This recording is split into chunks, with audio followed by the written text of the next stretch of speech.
साथियों, स्वागत है आप सबका अपने इस YouTube चैनल में। मैं आपका दोस्त एडवोकेट आशुतोष पांडे।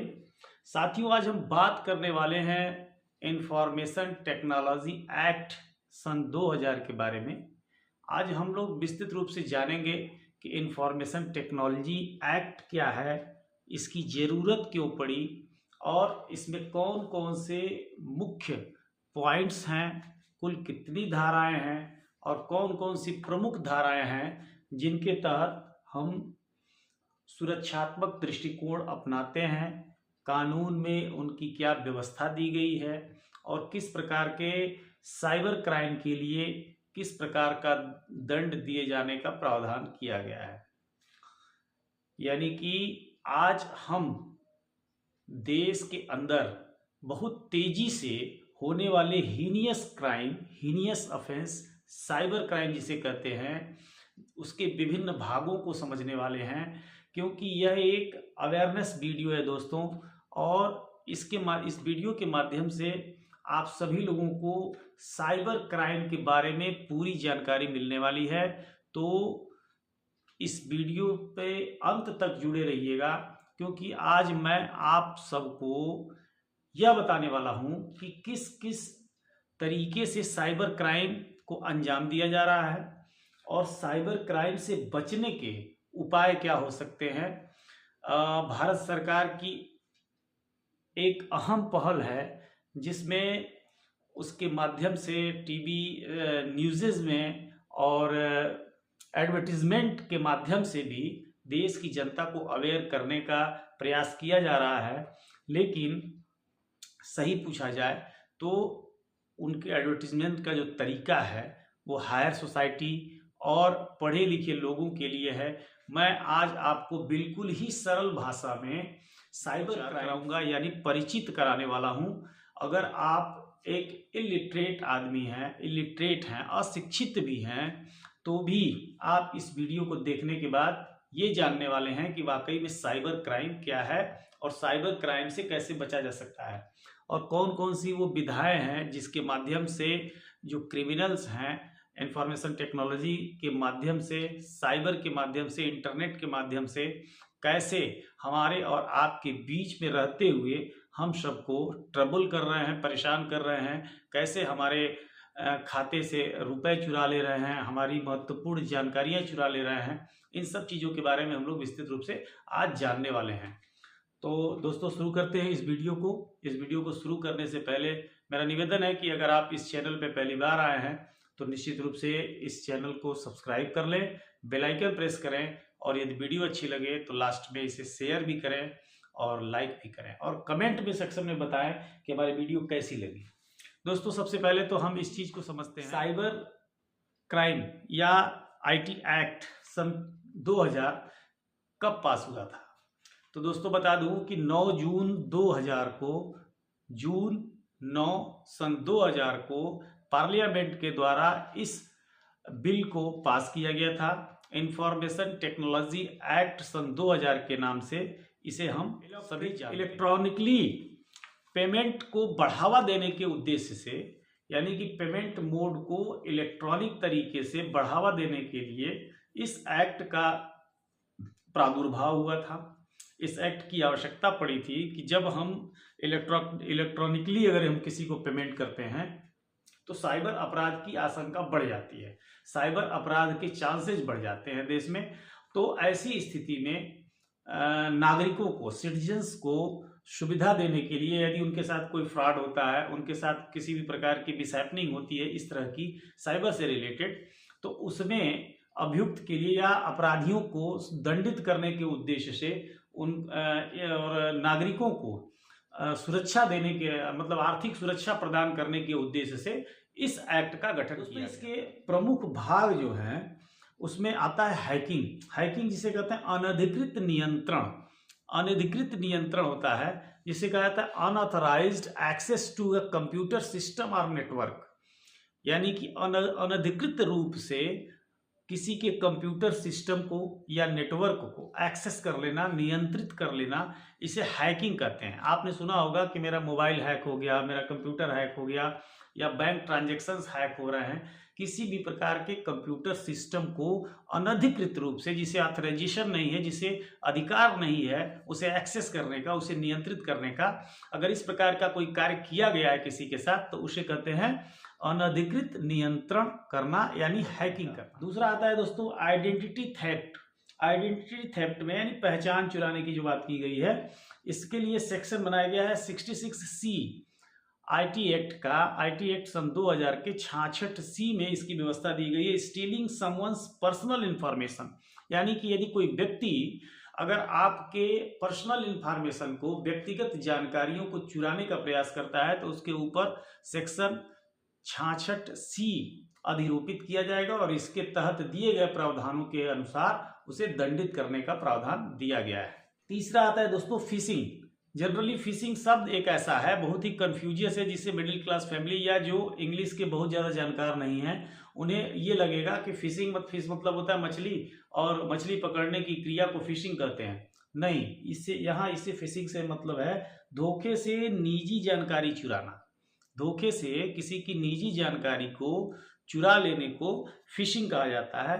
एक्चुअल में मछली पकड़ना भी मछली के साथ धोखा है, तो उस वहां से इसे लिया गया है। यहाँ इस मतलब एफ के लिए PH का प्रयोग किया गया है, न कि F का प्रयोग किया गया है।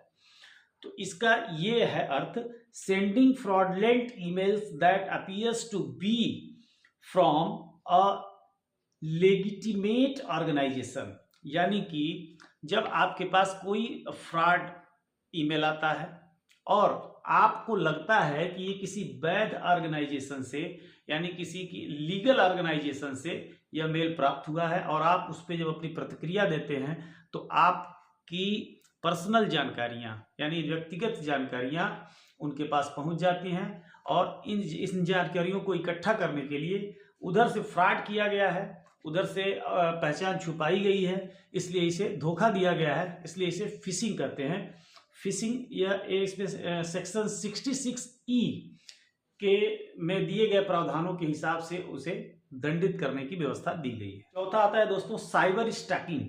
साइबर स्टॉकिंग क्या होता है? स्टॉक मतलब होता है पीछा करना, किसी को फॉलो करना। साइबर के माध्यम से यदि हम किसी को पीछा करते हैं, या कोई व्यक्ति अगर साइबर यानी कि इंटरनेट के माध्यम से किसी का पीछा करता है, किसी को फॉलो करता है, आपके सोशल मीडिया ऐप्स के माध्यम से, आपको ईमेल्स के माध्यम से, व्हाट्सएप पे, टेलीग्राम पे, ये जो ऐप्स दिए गए हैं, इनके अनुसार, ये इनके तहत यदि कोई आपको स्टॉक करता है, तो यहाँ पे इंटरनेट से पीछा करने के, हैरेसिंग समवन ऑनलाइन, इसका अर्थ है हैरेसिंग समवन ऑनलाइन, यानी कि कोई आपको हैरेस करता है, यानी आपको उससे इरिटेशन होता है, कोई आपको पीछा कर रहा है, कोई आपके पर्सनल ऐप में जाकर के, फेसबुक पे, व्हाट्सएप पे यदि आपको ट्रोल कर रहा है, आपको स्टॉक कर रहा है, आपका पीछा कर रहा है, तो यह भी एक प्रकार का साइबर अपराध में आएगा। पांचवा है दोस्तों साइबर टेररिज्म, जिसके लिए सेक्शन बनाया गया है 66F। साइबर आतंकवाद क्या होता है दोस्तों? कंप्यूटर से हमले की बात कही गई है इसमें, यानी कि कंप्यूटर सिस्टम और नेटवर्क के माध्यम से यदि कोई किसी पे हमला करता है, जैसे आप लोगों ने तमाम बार न्यूज़ों में सुना होगा, अखबारों में पढ़ा होगा, टेलीविजन पे न्यूज आते हैं कि चाइना ने साइबर टेररिज्म किया, यानी कि साइबर यानी कि इंटरनेट से, नेटवर्क के माध्यम से पूरा का पूरा बैंक का सिस्टम जैम कर देते हैं, उनके ऊपर हमला हो जाता है। नेटवर्क से हमला, इंटरनेट से, इंटरनेट के ऊपर किया जाने वाला हमला साइबर टेररिज्म की श्रेणी में आता है। इसे उस प्रकार से देखा जाता है, यह भी एक प्रकार का आईटी एक्ट ईयर 2000 का ही पार्ट कहा जाएगा। पब्लिशिंग ऑब्सीन मटेरियल, यानी अश्लील सामग्री को पब्लिश करना, प्रचारित करना। जब कोई व्यक्ति किसी पर्टिकुलर व्यक्ति के बारे में अश्लील सामग्री का प्रचार प्रसार करता है, यानी आपके किसी ऐप पे या आपके किसी पर्सनल ब्लॉग पे अगर कोई व्यक्ति अश्लील चित्र भेजता है, अश्लील वीडियो भेजता है, वो किसी की भी वीडियो हो, अगर वो अनऑथराइज्ड है, तो इसमें आएगा पब्लिशिंग ऑब्सीन मटेरियल के बारे में देखा जाएगा। इसमें 5 वर्ष तक की कठोर कारावास का प्रावधान है दोस्तों, और सजा 10 लाख रुपए का पेनल्टी भी है, 5 वर्ष तक की सजा, कठोर कारावास और 10 लाख रुपए तक का इसमें पेनल्टी, इकोनॉमिक पेनल्टी यानी आर्थिक दंड से भी दंडित किया जाने का प्रावधान है। सेंडिंग और पब्लिशिंग ऑब्सीन मटेरियल इलेक्ट्रॉनिकली, अगर कोई अपने मोबाइल से, अपने सिस्टम से, अपने कंप्यूटर से किसी भी प्रकार का अगर अश्लील सामग्री आपको भेजता है तो यह एक प्रकार का। सातवां है दोस्तों फ्रॉड। फ्रॉड के बारे में कहा गया है, using a computer to commit fraud such as identity theft और बैंक ट्रांजेक्शन, यानी कि अगर बैंक के ट्रांजेक्शन के लिए अपनी पहचान छुपाते हुए धोखे से कंप्यूटर के माध्यम से फ्रॉड कमिट करता है, फ्रॉड करता है। फ्रॉड की परिभाषा बहुत बड़ी है। फ्रॉड किसी भी प्रकार का हो सकता है।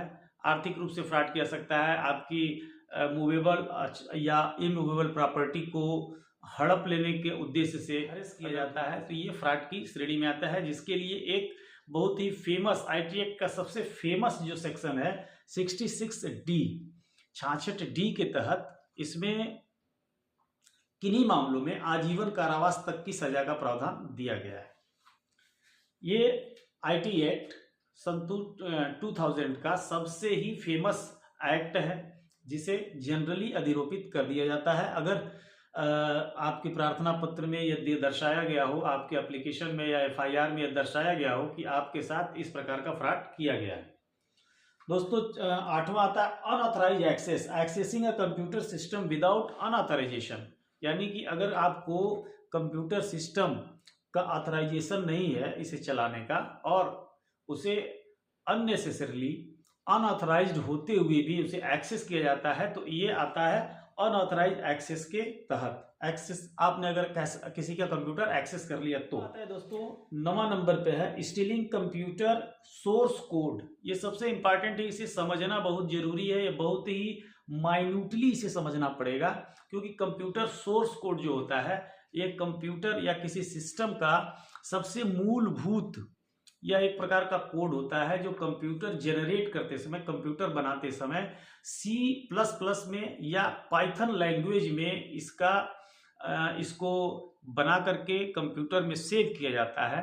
कंप्यूटर के में रहता है ये कोड और यह एक सॉफ्टवेयर में सेव करके रखा जाता है। अगर इस कोड को कोई स्टील करता है, चुराता है, तो इससे क्या होता है, इसे छुपाता है, स्टील करता है, छुपाता है या चोरी करता है, डिस्ट्रॉय करता है या अलर्ट मोड पे रखता है इसको, तो इसमें कंप्यूटर के मूलभूत कोड को चुराने की सजा का प्रावधान दिया गया है।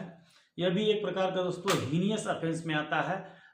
इंफॉर्मेशन टेक्नोलॉजी एक्ट ईयर 2000 का यह भी एक प्रकार का बहुत बड़ा और बहुत ही फेमस एक्ट है। तो दोस्तों आज हमने बात किया साइबर क्राइम के बारे में। साइबर क्राइम के ये महत्वपूर्ण भाग है। अब आते हैं व्यवहार की बातों में। व्यवहार तो देखा जाता है कि आपके मोबाइल पर एक मैसेज आता है जिसमें लिखा हुआ है कि you are selected to loan of 10 lakh, 5 lakh, 20 lakh, get the code. ये जो वर्ड है गेट द कोड, आप उसके नीचे एक लिंक दिया रहता है, आप लिंक पे ओके करते हैं, एक ओटीपी आता है, ओटीपी आप शेयर करते हैं और आपके खाते से पैसा गायब हो जाता है।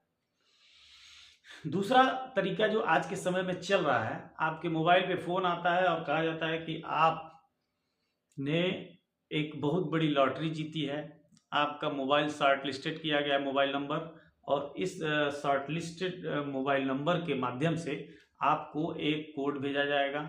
इस कोड को आप हमें बताएंगे और आपके खाते में इतना पैसा चला जाएगा। यह भी एक प्रकार का फ्रॉड है।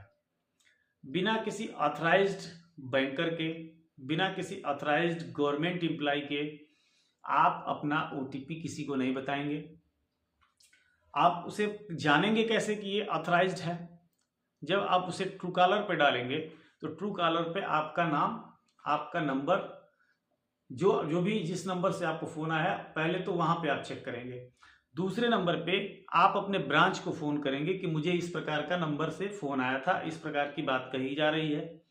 यदि बैंक वाला अलाउ करता है कि यह एक बैंकर का फोन था, तो फिर आप उस पर कोई रिएक्शन दे सकते हैं, अपनी प्रतिक्रिया दे सकते हैं। अदरवाइज उस सुविधा को पाने के लिए आप अपने नज़दीकी ब्रांच में जाकर के उस सुविधा को अवेल कर सकते हैं, प्राप्त कर सकते हैं। कहने का मतलब यह है दोस्तों कि ऑनलाइन किसी भी फ़ोन कॉल का, किसी भी एसएमएस का, किसी भी व्हाट्सएप एसएमएस का, किसी भी ईमेल का जवाब देने से जितना अधिक आप बचेंगे, साइबर क्राइम से आप अपने आप को बचा सकेंगे। तो दोस्तों और भी बहुत सारी चीज़ें हैं। भारत सरकार द्वारा प्रत्येक दिन नए नए तरीकों से, नए नए एग्जाम्पल्स के साथ आपको साइबर फ्रॉड से बचाने का प्रयास किया जा रहा है, एडवर्टाइज किया जा रहा है, जिसे आप देखें, समझें, सुने और आप अपने आप को साइबर अपराध से बचा सकते हैं। आज के समय में भारत में पिछले 1-2 वर्षों में साइबर फ्रॉड, डिजिटल अरेस्ट और इस तरह की चीज़ों का इतना अधिक बोलबाला हो गया है, इतना अधिक मात्रा में हो रहा है कि आप ये जानिए दोस्तों कि आपके संपर्क में जितने भी लोग हैं, अपने परिवार वालों को, अपने दोस्तों को, अपने रिश्तेदारों को, जहां भी आप शिरकत करते हैं और अगर आपको लगता है कि अगला व्यक्ति इस चीज़ के बारे में नहीं जानता है, अनभिज्ञ है, तो उसे ज़रूर साइबर क्राइम और इस तरह के होने वाले फ्रॉड से शिक्षित करने की कोशिश करें, बचाएं, क्योंकि जानकारी ही बचाव है।